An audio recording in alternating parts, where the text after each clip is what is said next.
Aloha no kako. This is Kenson again, coming to you from the beautiful island of Maui. Well, today we're going to study, as you can see from the title, the opening of the seven seals. And this will just be part one. If you're familiar with my studies, you know that I'm very interested in two subjects. One is Christian growth and discipleship. And then the other subject I've been really getting into is prophecy. And especially today, and I've been a Christian over 40 years, but just in the last 5, maybe 10 years, it's as if God has begun to unseal these hidden elements in prophecy. Because for most of those 40 years, as I studied the scripture, the elements have all been the same. But now in these last 5, 10 years, things have been changing, as you're probably familiar, and that God is showing us many new things in terms of prophecy that pertain to our time and our age. Well, we're going to look at this study on opening of the seven seals.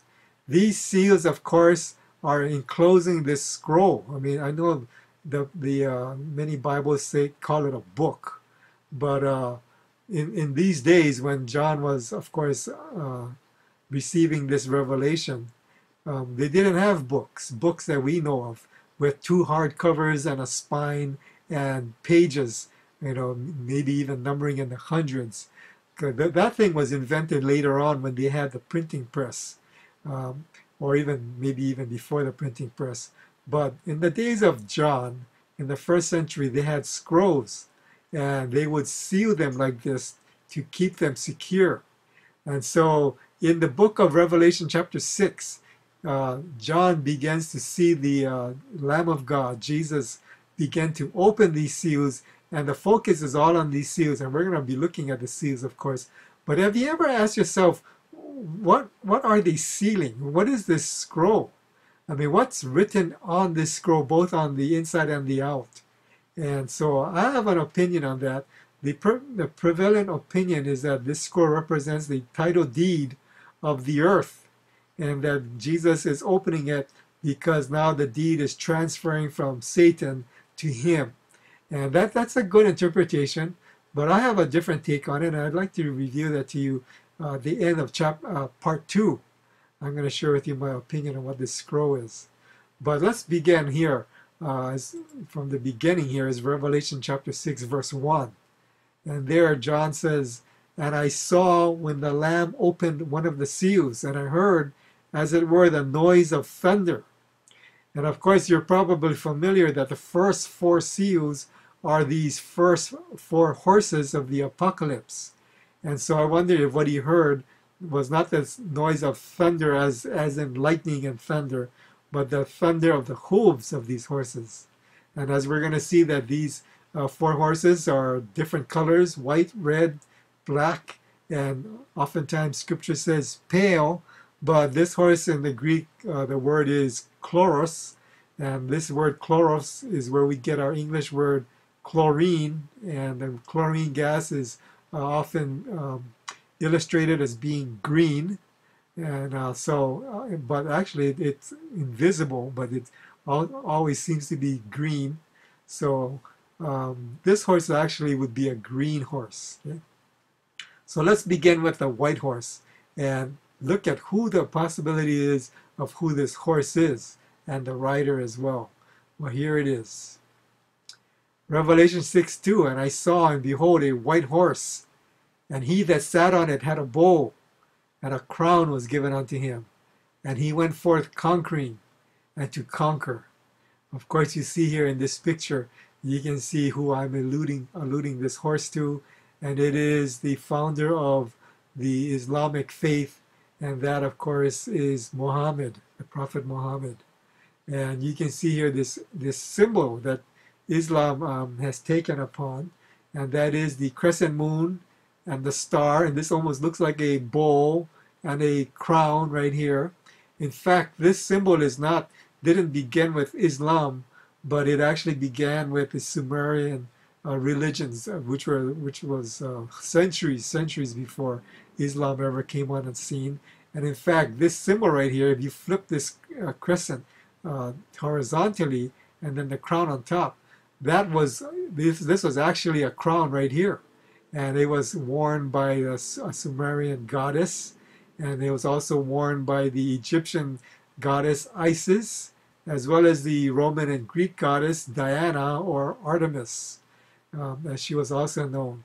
So this actually was a crown, the bow and the star, and the Islamic faith has taken this symbol and they've taken it for themselves as well. And what makes me think that this is Muhammad instead of Jesus, as many interpreters would say, and I can see why they would say it's Jesus, because Jesus does appear on a white horse in chapter 19. But according to this verse, it says, this rider went forth conquering and to conquer. By the way, this word conquering and conquer in the Greek is the word of a very famous shoe company, athletic shoe company. Of course, it's the word Nike, where we get the word Nike from. And that is to be a victorious and a conqueror in athletics. And that's where this word comes from. But anyway, this rider goes out conquering and to conquer. And it doesn't seem to fit the person of Christ. Because when he sends us out, he doesn't send us out to conquer and to conquer, but he sends us out to preach the gospel of salvation and even to give our lives in this endeavor. But he doesn't send us out to conquer nations. He sends us out to win them to himself and to make them disciples or followers of Christ. People would say, well, how do I know it's Muhammad? Well, I don't really know for sure it's Muhammad. But as I share some of these other symbols and these other writers, I think it becomes clearer, especially as you look at the history of the Christian church in the last 2,000 years, that it becomes more relevant that this is Muhammad. Because when Muhammad came, he did come conquering and to conquer. At first, he came to share his the revelation that he received from an angel that he wrote down that became the Quran. But when he began to face opposition, he pulled out his sword and he began to conquer people, and it was either convert or die. And so I believe that's the spirit of these four horses. And so let's go on to the next horse. This horse is the red horse. In verses 3 and 4, it says, and when he had opened the second seal, I heard the second beast say, come and see. And there went out another horse that was red, and power was given to him that sat thereon to take peace from the earth, and that they should kill one another. And there was given unto him a great sword. This word great is the word mega. And sword, this word sword oftentimes describes a sword like this, a foreign sword or a curved sword. And this, of course, is the kind of sword that the disciples of Muhammad went out conquering the nations around them, or the tribes around them. Now, Muhammad, of course, came in about the 7th century, and then for the next 14 centuries, even onto our time, and it's going on even today, they went out to take peace from the earth. And of course, they did kill people. Jesus doesn't send us out to kill people, but the followers of Muhammad and of Allah go out and they do kill people in spreading their faith. Okay, and they are given a great sword. I want to show you something right here.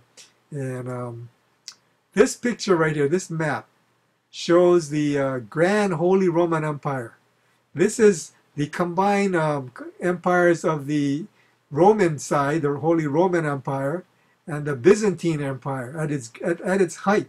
This is how far the gospel had reached and Christendom had reached. And that's why we have the Russian Orthodox Church, and then the Greek Orthodox Church, and the Eastern Orthodox Church. It's all these churches, and the Coptic Church. And so Christendom had spread all through the northern part of Africa, down into Sudan and Ethiopia, and even you can see here into the Arabian Peninsula, and up into, this is called Turkey, but Asia Minor, and many a lot of this through the efforts of Paul and the apostles, but even the Christians after them went on, into the 6th and even 7th century, spreading the gospel to all of these parts. And actually, they should shade in India, because Thomas had gone to India and began to preach the gospel there. But you see how far the gospel had gone. Now, something happened after Islam came on the scene. And I'm going to show you a video, but this is a still picture taken from the video. And it shows the battles of the Muslims against the Christian empire. And let me just play this video for you, and it explains it better than I can.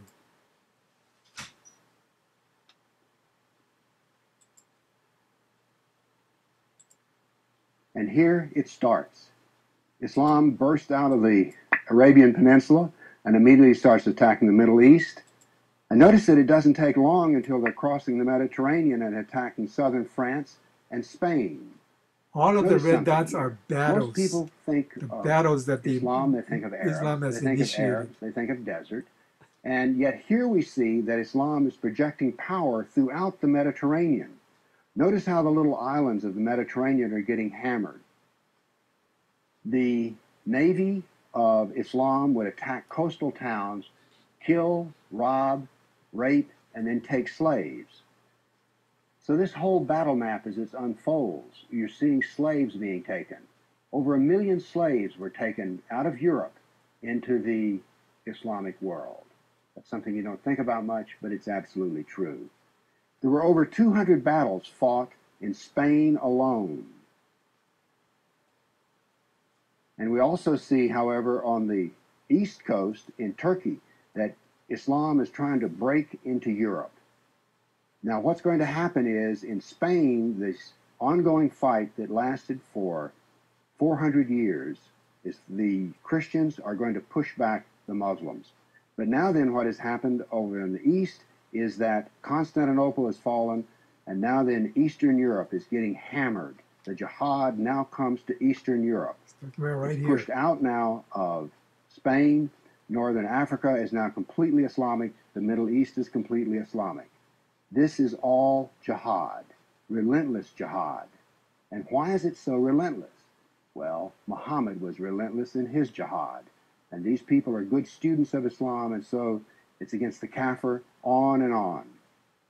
It was traditional that when the Sultan came to power, the brand new Sultan, he would immediately try to launch new wars, because he was going to be noted in his Islamic history as to how well he fought against the kafir. So that's what the jihad looked like over that time period, 548 battles. But remember, when you bring up jihad, people want to bring up the Crusades. So I also prepared a dynamic battle map of all the offensive raids of the Crusaders. Let's watch it and make a comparison. And so it begins. The Crusades enter into Turkey and the Middle East. Battles go on, but aren't there far fewer than you thought there might be? And here we go. The last battles are fought, and that is the end of the Crusades. So now then we can talk about some facts. Yes, there were Crusades, but notice they ended centuries ago, and jihad is being practiced today. Jihad has been with us for 1,400 years. There is no comparison between jihad and the Crusades, certainly not a moral comparison. And when you're looking at the Crusades, remember, in one sense, all of the Crusades were defensive wars. Why? Well, as we saw on the first jihad map, it was Islam that came out of Arabia and conquered the Middle East, a Christian Middle East. And so the Crusaders were trying to free their Christian brothers and sisters from jihad. So there's no moral comparison at all. The motivation of the Crusaders was to free Christians. The purpose of jihad is to enslave the kafir. So the next time you hear somebody talk about, oh, those dreadful crusades, you've seen some facts about the matter. Why don't you pipe up and tell them you don't really know the matter? This is a presentation by Dr. Bill Warner. He's actually, I believe he's a physicist. His specialty is actually quantum mechanics, but he has done a study on Islam, and you need to watch his videos. Bill Warner. Just Google him or look him up on YouTube, and it's quite incredible what he's done. There are other people right now coming up with similar videos on Islam that are explaining and educating us, because frankly I didn't know much about this kind of stuff, and I think it's very enlightening, especially as we look at prophecy. But I wanted to share with you this study on what he was saying about how Islam from the 7th century on began to conquer, and conquering as it went. And as you can see, Spain was totally covered, in even southern France. The Moors had come here, and these are all coming from different directions. Here it was coming from North Africa until 1492, when King Ferdinand and Queen Isabella, as you're familiar with, who sponsored Columbus's voyage to the Indies, as they thought, but they began to fight back against the Muslims and push them out. That's why today Spain is Catholic instead of Muslim. But you can see that Islam had spread all through southern Europe, and that's why you have places like Bosnia that are Muslim, but they were stopped right here in Austria at the Battle of Vienna in 1683. I'm going to give you the date of this battle later on because it is very significant. They were stopped here, and the Austrian Habsburg dynasty, as well as the Polish king, Jan Sobieski, pushed the Muslims back, and they actually defeated them decisively, such that the Ottoman Empire never really recovered, and they never threatened Europe again after that battle. But they were pushed back. But the Muslims, of course, controlled all of this area, as you can see. Now remember this map right here. This is where the Christians dominated, after several hundred years of missionary work, and they began to spread the gospel. But this is what has happened today because of Islam. Okay, look at this red map. This red map looks like the one I just showed you, but this red map actually shows the extent to which Islam has spread. And it looks just like the previous map, but it's not. This now represents Muslim nations, and it went far east as India and Malaysia, okay, and Indonesia. Okay? And so these were all conquered by battles. And as the speaker was saying, that Islam had initiated at least 548 battles. That's in this area of the world. He didn't count the ones that are here. 548 battles just here, not including these. Whereas the crusade, the total number of battles that the Crusaders initiated were just 15, I believe. And that was just centered in this area. And it was, again, initiated because of Islam's push into Europe. So they were fighting a defensive battle with the Crusades. And this is something that I had never heard about, but you have to remember this area right here used to be classical Greece, and there used to be the Roman Empire, and then it became Christianized, and now it's all controlled by Islam. Okay? And so Islam did go out to conquer, and conquering, as that red horse showed. And the question you might be asking is, what's happening today? Well, you can see that in Europe today, that the Muslims have a different strategy, not of actual fighting, but their strategy now is immigration. Now, they're flooding the European nations with Muslim immigrants, and now the Europeans are beginning to realize that they have a problem on their hands. In fact, in England, some people call London Londonstan, because there are so many Muslims there.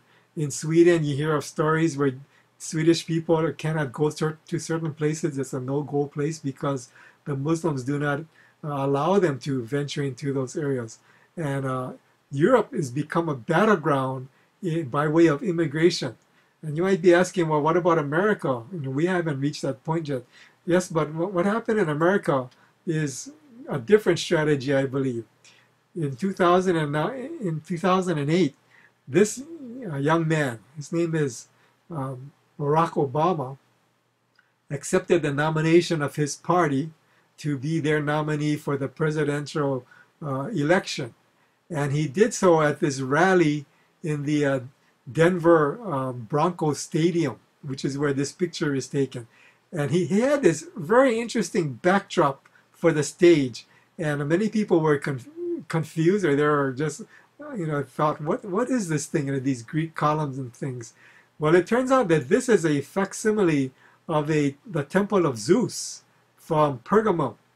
Pergamum is a city in Asia Minor that you're familiar with if you've read through the book of Revelation, because Pergamum is the city where Jesus Christ says that the seat of Satan resides in Pergamum.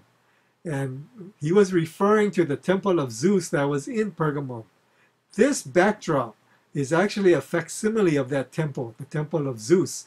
Jesus called the temple of, or the seat of Satan. You can see here the stairs in the front, and these two things seem to be the armrests of the chair, and this is the backrest of the chair.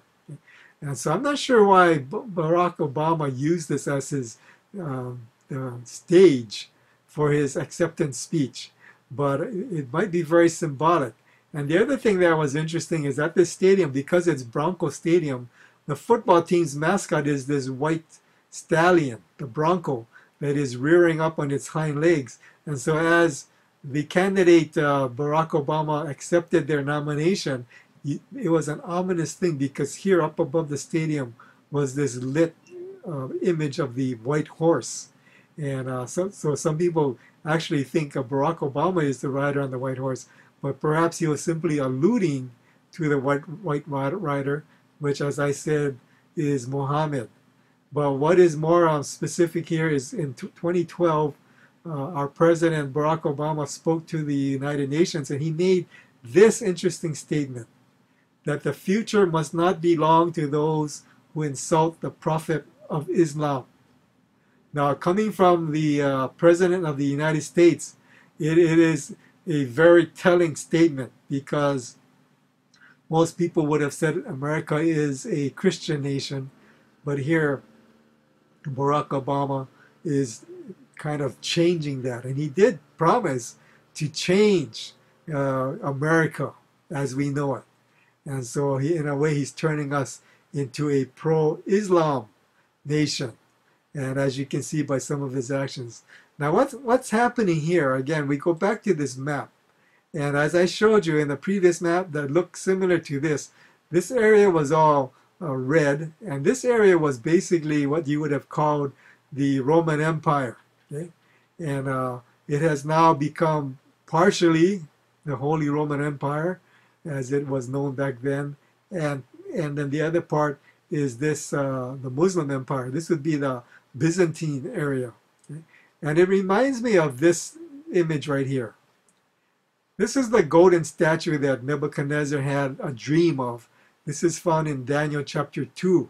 And you remember that story. He had a dream. He told his wise men, to interpret the dream. The wise men say, well, king, tell us the dream and we'll interpret it for you. And he says, no, I'm not going to tell you the dream. You tell me my dream and the interpretation of it. And they begin to panic, of course, because they say, nobody can tell you your dream.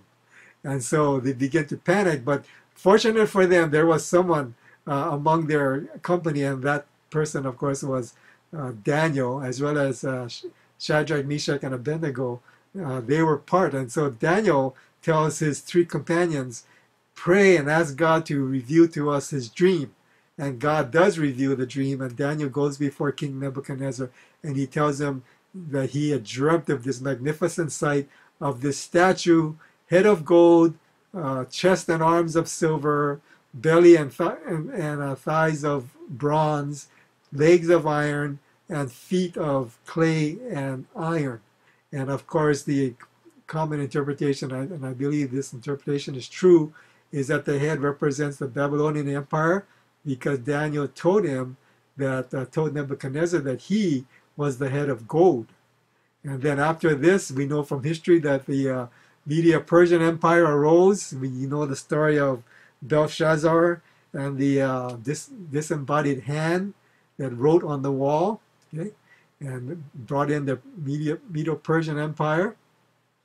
And then after this came about, we come to the Bronze Empire, which is the Greek Empire, and this is begun by a young man named Alexander, the son of Philip of Macedonia, and he defeats the Persian Empire, and so the area is transferred to the Greek Empire, and the Greek Empire falls, and what takes their place is the Roman Empire, led by the Caesars, Julius Caesar, as well as at this time would be the Caesar Augustus, and so the Romans take over. Basically, they pick up where the Greeks left off, and they even maintain the Greek language, and they continue the empire. This empire lasts for many, many centuries until we come to the end times. And the question has always been, what is this empire? Well, this gives us a clue, because this is a mixture. The feet are a mixture of iron and clay. Well, the iron we see here. It is a mixture of the Roman Empire and another empire. And the question has always been, what is this empire? And if you go back to this map again, you see what it is. The Roman Empire covered this entire area. Okay? But now you see there are two parts of it. Here's the iron. This part's still loyal to Rome, the Roman Empire. When I say Rome, I'm talking about the Pope and the Vatican. And in a way, that's how this area came about. But the eastern side is now Muslim. Okay? And this would be the clay. This would be the iron, and this would be the clay. So now you have this empire that is, basically two parts, the iron and the clay, and they don't mix. And there are many people in the West who believe that we can mix them. So of course they bring in the migrants, the Muslim migrants, to come into their countries, and we're doing it here in America as well. But we're beginning to see that it doesn't really mix, because these two cultures, the Western European culture and then the Islamic culture, are based upon two very different mindsets. The Islamic culture is based upon the Quran and Sharia law, whereas the Western culture is based on democracy and the Judeo-Christian culture. This is how this one arose. And they don't mix, because there's two allegiances here. Okay? In fact, we're going to see it later on when I show you a slide of a later horse that's happening. But we're going to move on, and we're going to look at this next horse, which is the black horse. And here we come to Revelation 6, 5, and 6. And when he had opened the third seal, I heard the third beast say, "Come and see." And I beheld, and lo, a black horse. And he that sat on him had a pair of balances in his hand. And I heard a voice in the midst of the four beasts say, "A measure of wheat for a penny, and 3 measures of barley for a penny.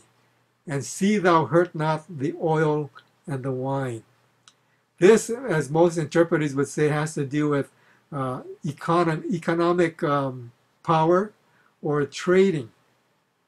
And you will know that in Islam, in the Muslim Empire, trade was a big part. And you can see this map right here, how the Muslims spread throughout Europe, Southern Europe, and Asia, and Africa on these trade routes. And as they went, they conquered and they converted people either by persuasion or by force.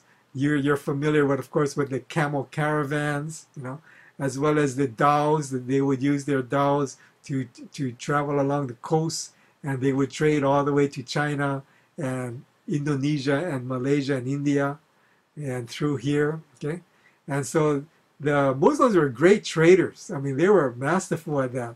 And so this black horse really represents them well, and they did very, very well, not only in trading, but in conquering.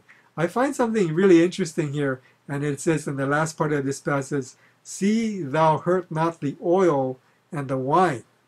Okay, the oil, I believe, is referring literally to olive oil, and the wine, of course, is the wine from grapes. But these are also symbolic as well. because the olive oil is used for lamps, that you would use it for lamps. In fact, the Jews would use it to light the menorah in the temple, a very pure olive oil. Okay? And today, what do we use? Not olive oil, but we use petroleum oil. And where are a lot of the petroleum found? Well, it's found right here in the Middle East. These green and red dots represent oil and gas wells. And you see them all over this Middle Eastern area. Okay? And even as far here into Egypt. But even here, all in the Muslim areas, in Turkmenistan, Pakistan, and moving towards in Asia. But primarily here in the Middle East, where Islam finds its center. Okay? But this oil has made the Middle East an area to be reckoned with because they control the best oil on the planet. I know we're finding oil in other places on the earth, but those places are difficult to get the oil. And in fact, the oil that are found in North America or in the Arctic Ocean, in the northern European areas, are difficult to refine. This oil that they're pulling up from the sands of the desert is very good, and it's cheaper to refine. So that today, even in the news you're reading, that they're selling this oil for very cheap. It was at a high of 100, now it's around 50. It had gone down even below that. But the Islamic countries are using this oil in a way as a power play to try to eliminate the oil that is coming from the North America and from Europe and even from Russia. They're trying to undermine that market. And so they're using this black horse right here in a way as a way to battle back and to exert their power. And this word here, the wine, later on in the book of Revelation, we hear about the Babylon the Great and how the nations of the earth came to her and drank of her wine and was drunk with her wine. And I know a lot of people are saying it's America, but the more we're beginning to look at it, it seems he's talking about this area of Arabia. He's talking about this city right here, Mecca, which is on the coast of the Red Sea. And people come here to get their oil. And the oil, this cheap oil, has made the nations drunk with this wine that the Middle East has been putting out. Here's another interesting thing about Islam. And this one right here is debatable, and people are debating the relevance of this. It's been always a question through the ages, and I think it's from the very beginning when the book of Revelation came out. What is this 666, the 666 number? And then you read about that in Revelation, I believe it's chapter 14. But Walid Shuabat, who is a converted Christian from Islam, and as he says in his biography, that he was a terrorist with the PLO before he finally saw the truth of the gospel. But he says that when he read the Greek text, and this is how the number 666 appears in Revelation chapter 14. Well, 14, or I think is the latter part of 13, at the very end of 13. It is these three Greek letters, this chi and xi and sigma. These three letters in the Greek language represent 660 and 666. But he said when he saw this, because he knew Arabic, he said this isn't Greek. He says this is actually symbolic of this thing right here. This is a very popular Arabic phrase, which is this phrase, Bismillah. And this phrase means, in the name of Allah. You read it from right to left. In the name of Allah. This symbol right here is their symbol for Allah. The X right here is not a letter at all. It's actually the crossed swords.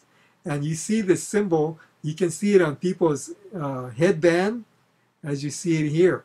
Or they even wear it as an armband right here. And so Wali Shuibat said, what he believes this represents is Islam. And he says it is a common practice for Muslims to wear headbands with this symbol on it, in the name of Allah. And you will see it here. And again, like I said, you see it as armbands. And he makes the argument that this represents the power of Islam, and they're going to force everyone to wear this band, have a mark on their head, a forehead, and upon, I know the Bible says upon the back of the right hand, but he says the word there in the Greek can represent anything, from the upper arm to the hand.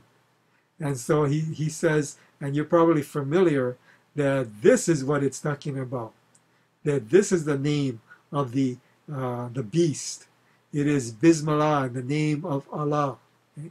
And so that's an interesting interpretation, and I think there's some validity to that.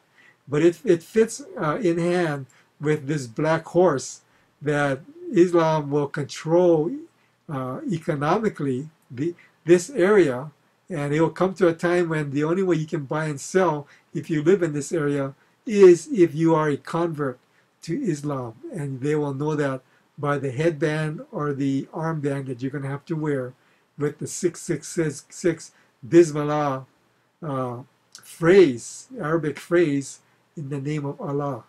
Okay? Now let's go on to the fourth horse. This is the green horse, and this is what we read. And when he had opened the fourth seal, I heard the voice of the fourth beast say, "Come and see."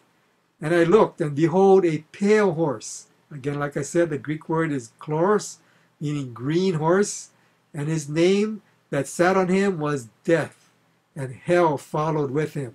And power was given unto them over the fourth part of the earth to kill with sword, and with hunger, and with death, and with the beasts of the earth.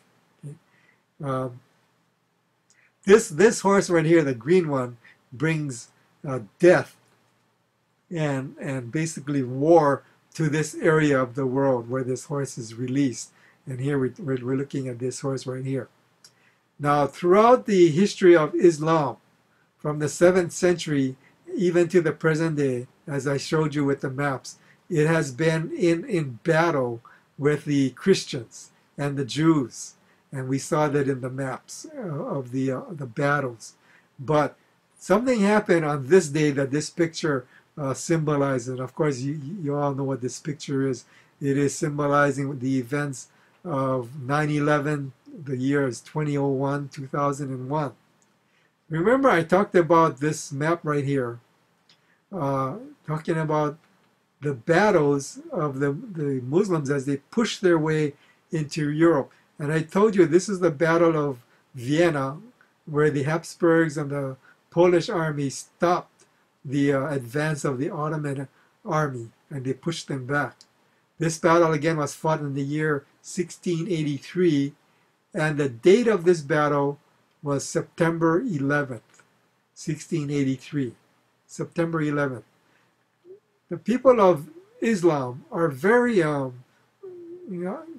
aware of dates and of symbolisms, and that's why this event was done on 9/11, 2001, because this is basically saying they're saying game on. They had a brief respite from that Battle of Vienna, where their advance was halted. But what they're saying here on this day is telling us symbolically that the battle is back on, and we are going to continue our struggle now to conquer the rest of the world. Okay? And so that's why this occurred on 9/11. Now, a phrase here that I find very interesting is to kill with sword and with hunger and with death. This sword again is talking about a large sword, and with the beasts of the earth. At first I thought maybe this means like the sharks. Here in Hawaii, we have occasionally, not all the time, but occasionally we have people that go swimming in our beautiful oceans around the islands, and they get attacked by sharks. And some of them do die. And so I thought maybe that's what this refers to, or maybe bear attacks or lions, etc. But this word beast talks about animals, but it is also a metaphor for men or mankind when we act like beasts, and we can kill one another, as beasts of the earth. Okay? And so I show you this picture right here. This, of course, you're probably familiar if you're keeping up with the current news, are the soldiers of ISIS, the Islamic State in Iraq and Syria, shooting right here. These are the soldiers of Iraq. They were captured and then they just shot them right here, just point blank. And they have, of course, done other incredible, things that people cannot believe it's happening in our modern world. I mean, this kind of stuff doesn't happen. We thought we were done with this after Hitler, but this kind of slaughter is coming back. And what's happening in ISIS is jihad, basically, is this word right here. The word jihad doesn't necessarily mean armed struggle. It means struggle. But it has come to mean armed struggle. And here you see the soldiers of ISIS. They have their banner. This banner actually, believe it or not, is a copy of the ones that Muhammad himself would fly when he went into battle. And it has this phrase. This phrase on the top is the first part of their, basically the profession of faith, we would call it. Their the shahada, meaning their profession of faith is the thing that you need to say in order to become Muslim. And what this part of the phrase is there is no God but Allah. And again, you see this word here, Allah, repeated. There is no God but Allah. And the phrase continues, and Muhammad is his messenger. If you can profess that and believe it, then you are a Muslim. And this is another reason why you're going to always have this antagonism between Islam and, let's say, the Jewish faith, because the Jews also have a profession of faith, and their profession comes from Deuteronomy chapter 6 verse 4, and you're probably familiar with that profession. And there we read, "Hear, O Israel, the Lord is our God. The Lord is one," or that phrase actually could say, "the Lord alone." The word Lord is the English translation, or basically symbol for the Hebrew word. It's a tetragrammaton, the Yod He Vav He, the four letters that we translate often Jehovah or Yehovah or Yahweh. Okay, and so the personal name of God. So basically, what the writer of Deuteronomy, Moses, was saying is, "Hear, O Israel, Yahweh is our God, Yahweh alone." And so you have these two contrasting professions. There is no God but Allah, and the Jews, there is no God but Yahweh, and He is our God alone. And so that's where you see this. This is going to go on till the end of the world. That we're going to have this animosity between the faith of Islam and the faith of the Jews. Okay? And that would be the jihad. Of course, if you know, if you keep up with these events, you know that Islam will not be satisfied until the Jews are all removed from the land. Okay? Now, another part of this verse here of the green horse is that that they will have death, and it says they will kill with sword. We've dealt with that, and with hunger and with death. Okay? This is a picture right here, fairly recent, of what's happening in Syria with this civil war that's going on in the country. You can see the city behind them is in ruins. It's either the city of Hom or Aleppo. I'm not sure which one it is.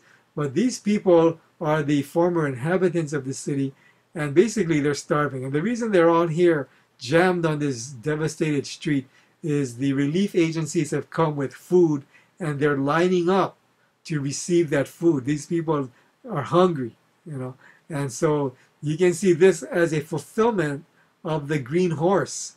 And people are dying, especially the elderly and the very young, and the babies are dying. And these people, Syria, which had about 20 million people before this war started, now about half of them are displaced. And they have gone to the nations around Syria into these large refugee camps. And here's one that is in the northern part of Jordan.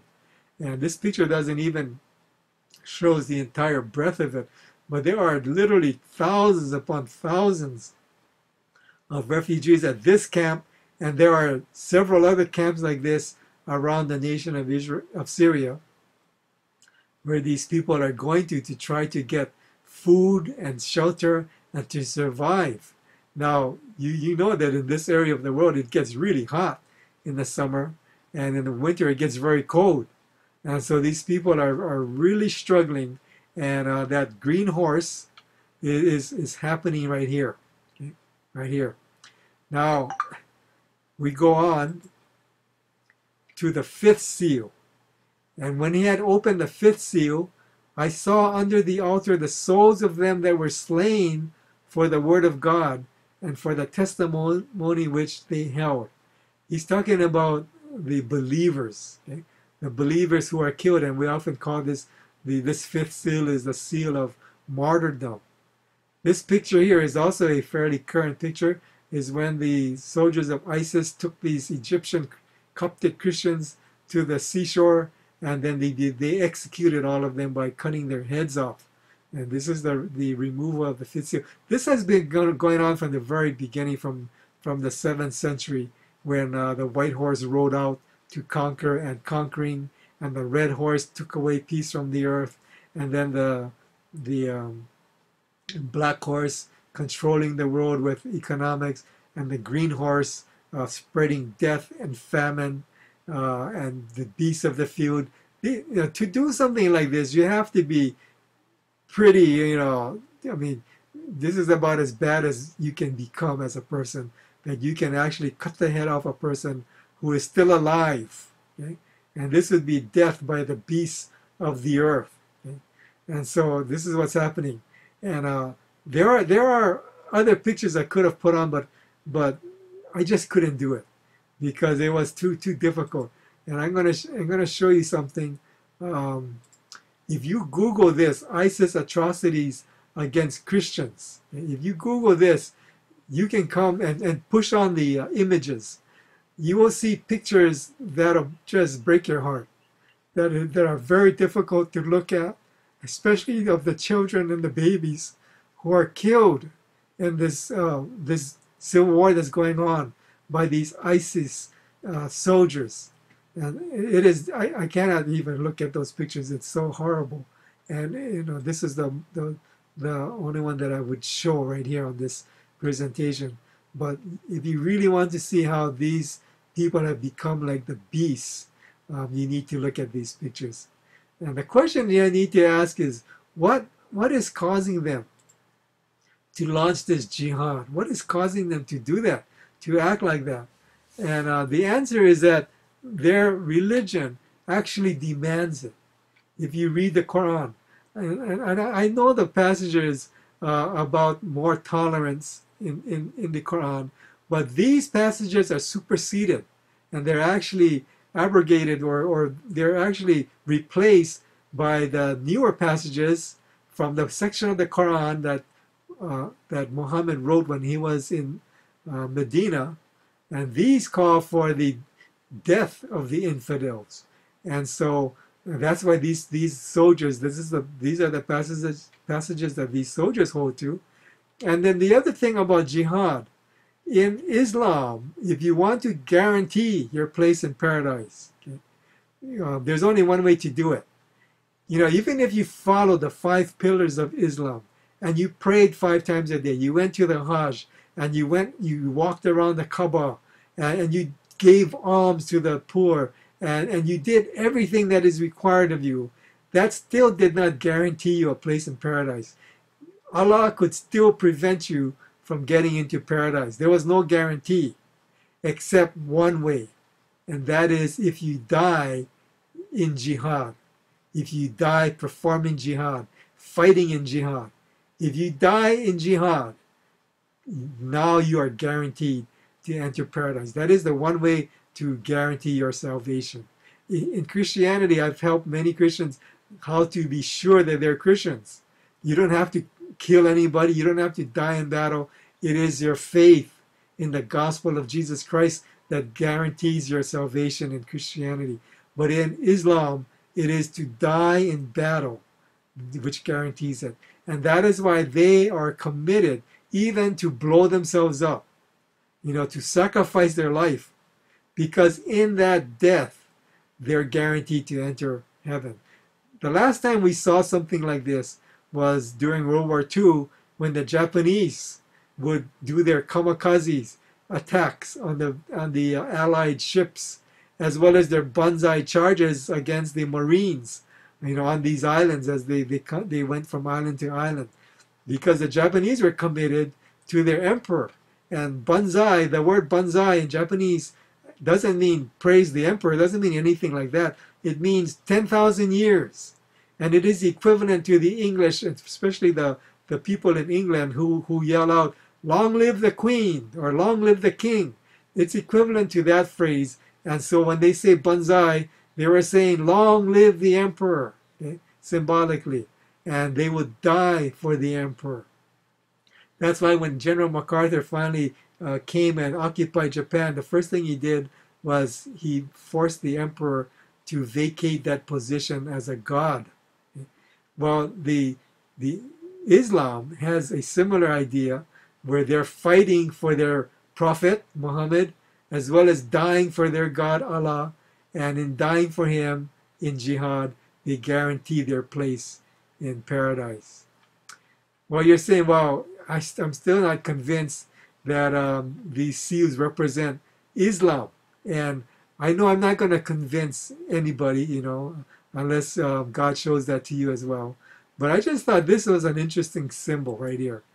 This person right here is a Palestinian flying the flag, his Palestinian flag, in their quest to obtain a Palestinian state, and actually to obtain the entire land of Israel for their nation of Palestine. This is their flag. Look at it and notice something about it. What do you see? Look at the colors. White, red, black, and green. I'm not sure if it's just a coincidence, but these are the 4 colors of the 4 horses of the apocalypse. And you can look at other flags from Islamic nations, and you'll often see these same 4 colors, or you'll see a combination of 3 or 2 of them in their flags as well. But they seem to be attracted to these 4 colors for some reason as the symbol of their faith, of the Islamic faith. And so it's just an interesting coincidence, perhaps, that it also represents the 4 colors of the 4 horses. And I'm sure that for them, a nuclear attack on Tel Aviv will be a dream come true. But it would be an Israeli nightmare. Okay, this is what they would like to do, not only in Tel Aviv, but they would like to do this in many of the cities of Europe, as well as America, and any nation that opposes them, okay, if they ever obtain a nuclear weapon. And so this is what's ahead for us. Okay? And so the question I have is, are we in the times when the seals are being really open? And I have this poster that you might have seen from another lesson I had on the most likely year for the rapture. But that's why I have this seal judgments, and I have these arrows that extend, well, indefinitely into the past, because I believe the seal judgments began even after the first century, and definitely after Muhammad began the religion of Islam. That's why I have these pictures right here. Okay? Are we this close to the rapture? Okay. Well, you're going to have to look at this lesson. I'm not going to discuss that. I've taken enough time. Okay? But look at this lesson to know why I believe this is the time. Okay? And it has nothing to do with dreams. I don't have these dreams or visions. I've taken this out of Scripture on why I chose this year. But part 2 deals with the 6th seal. It is a seal that is totally different from the first 5, okay, as you're going to see. So if you're still interested in learning more and in still learning about what I think the scroll is after the 6th and 7th seal is, what is that scroll, then go on to part 2 and view that one. Thank you again for your patience, for taking the time. And I pray that God would bless you. Ma'alama pono. You take care. God bless. Aloha.